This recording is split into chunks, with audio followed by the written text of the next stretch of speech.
welcome Brian Pierce from Seat Time here. We're interviewing Brad Bakken, and it's Monday night after the Cherokee Enduro, so we just had round 2 of the National Enduro. So, Brad, you're not in Virginia because you're at Jason Raines' house because I've seen this wall very recently. So, how's your night going, though? It's going good. I've been staying down here at Travelers Rest, South Carolina for a while now. Just been training with Jason and Randy and Jordan Ashburn and all the guys down here at Yamaha. Just living down here pretty much. Nice, man. So has it been is it been very beneficial for you to be right there with the team, all the guys working on the Yamahas and everything? Yeah, it definitely helps a lot.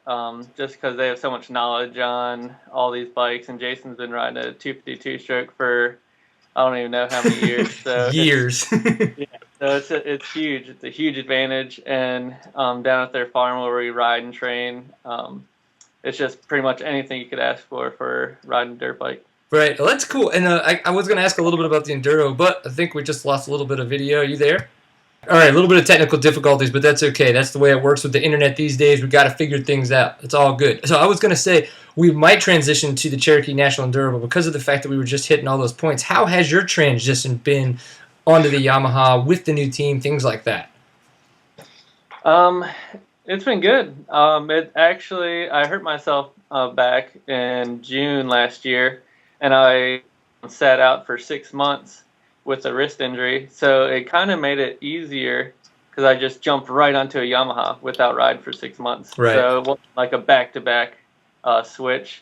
So that kind of helped. And then with all the guys at the team, Jason and Randy and everyone, they just really know what they're doing with this bike. So it's been pretty smooth transition. Yeah, I can imagine so. I mean, those guys are very, very knowledgeable, so you could literally ask them any question. It's like, oh my gosh, is this better this way? And I imagine they've got 10 different answers for you.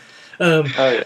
You did mention the injury. Obviously, you hurt your wrist. You know, you were supposed to go to the ISDE last year. Everybody was expecting big things from you on the National Enduro circuit and as well in the GNCCs. How is that going now? Obviously, I've got a couple questions about your wrist this past weekend, but leaving out this past weekend, I mean, how has the recovery been and going from there? It's been good. Considering my doctor, as soon as I did it, said I'd never be riding again. So it's been good. I got surgery on it like 2 days after I heard it, and then I had a full length cast up to my shoulder for 6 weeks, and then a half cast for another 9 weeks. So I couldn't move it whatsoever for like 15, 16 weeks, something like that. And then started doing PT and just trying to get it to move again from being still for so long. And I only have about probably 70-75% of like motion as my other wrist.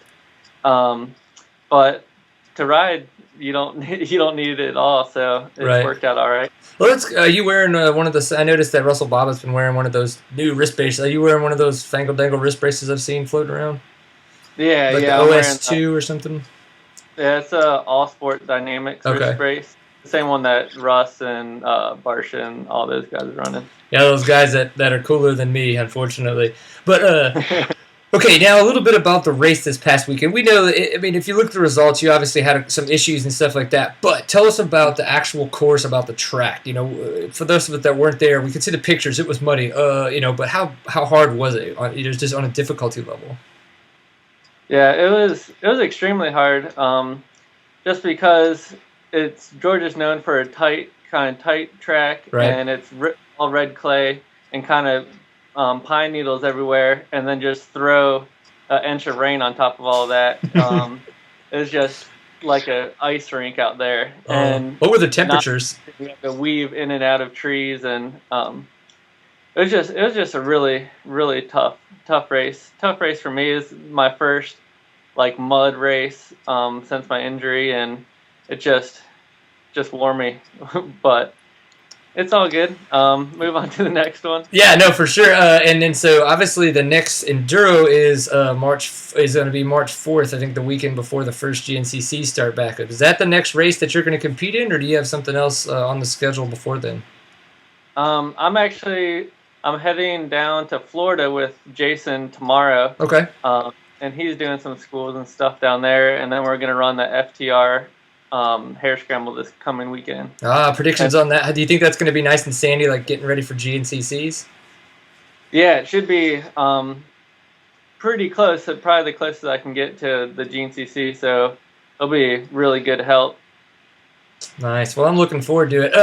Okay, now looking forward to seeing how you do. Now, my question is kind of like, what do you think about Stuart Baylor Jr.? Now, he's won 2 in a row. That's pretty awesome. And he was the XC2 class winner last year in the GNCC.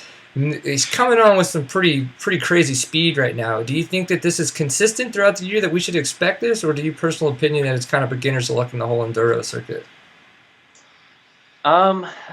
I think he's super confident right now. He's obviously super fast, and he's just going for it. He's putting it all out there and not holding back at all, and it's definitely been working for him so far. So I can't disagree.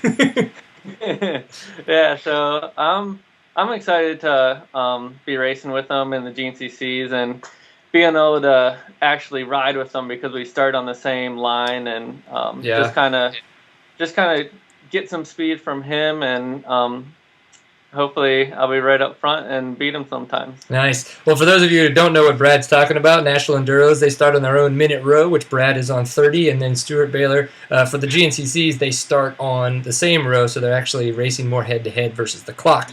Okay, so I think this has been pretty good. You got to throw down some knowledge for us, and you got to sit in front of Jason Raines' walls of awesome trophies. But one question, yeah, I know it's pretty.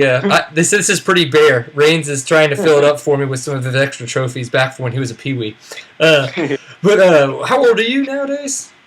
I'm 21. You're 21. So now, have you found a good bar to actually have a beer near Jason Raines' house? I know you're training. That's okay. You can tell me you're not drinking. I understand. Well, actually, down here, I came down here at the beginning of January and some through December, and I've been pretty good training mode, so I haven't really drank in a couple months. But there's some stuff up in Virginia that you can have a good time at. All right, and Virginia kind of scares me a little. I'm not going to lie. I've been to West Virginia to snowshoe to do some downhill mountain biking, and that was like, I'm not going out because I'm afraid I'm not going to make it back in. So I don't know if Virginia's going to treat me the same way or not. But if I ever make it up that way, I'll definitely make sure to give you a call. Now, obviously, you are on the new team. You've got sponsors that you want to throw out their name to. Please thank all your friends that you want to say thank you to for getting you where you're at right now. Yeah, definitely. Huge thanks to Keith Obermeyer Yamaha in Jasper, Indiana. Big thanks to Jason. He's been the one that's kind of talked me through all this with his Raines Riding University. Daniel Engel at offroadviking.com. He's been huge with doing our photo shoot and everything for our posters and just getting everything up on the web. And then Yamaha, Yamalube, GYTR, Yamaha Generators. Huge shout out to Dale Spangler at Fly Racing. That guy's awesome. And GE, Accelerate, Sunstar, GPR Stabilizers, Gus at Kenda, HBD Motographics, Recluse, FMF Zip Tie, IMS TM Design Works, Titan Industrial, Flat Tire Defenders, Garnet X Brand Goggles, Zach at Factory Connections. Been setting my suspension up for a couple years now, and it's better than ever. Buttery smooth, baby, buttery smooth. Yes, sir. And Pro Taper, Fastway, EBC Brakes, Sunstar, Randy, and all the guys at AmPro. Huge help. Weisco, CV4, Unibiker Guards, SS Shades, and Raines Racing. Nice. Thanks, Evan. It's been awesome. Yeah, it's having that kind of support is always a good thing, and it can only make you a stronger rider. So the thing is that we've learned tonight that you are not as shy as everybody thinks you are, and that they should always come up and speak with you, because he likes random stories, everybody, and he wants to know everybody more. So please, Brad Bakken, he's your new best friend. Go say hi to him at all the races. And seattime.co is where you can find more of these little fun interviews, and we're going to be doing more in the future. And, of course, the weekly shows that we put out. So thank you very much, Brad, for being on this little interview, and good luck at your next endeavor, man. I hope that you do really good and that we can talk to you more about it. Yeah, thanks a lot. Anytime you want to do a little show, I'm definitely down for it. I like it, man. Hey, always enjoy a pint full of awesome, even if it's water, and just make sure you're safe out there and have fun, okay, man? Yeah, thanks a lot. All right, dude. We'll talk to you later. All right, sounds good. Peace.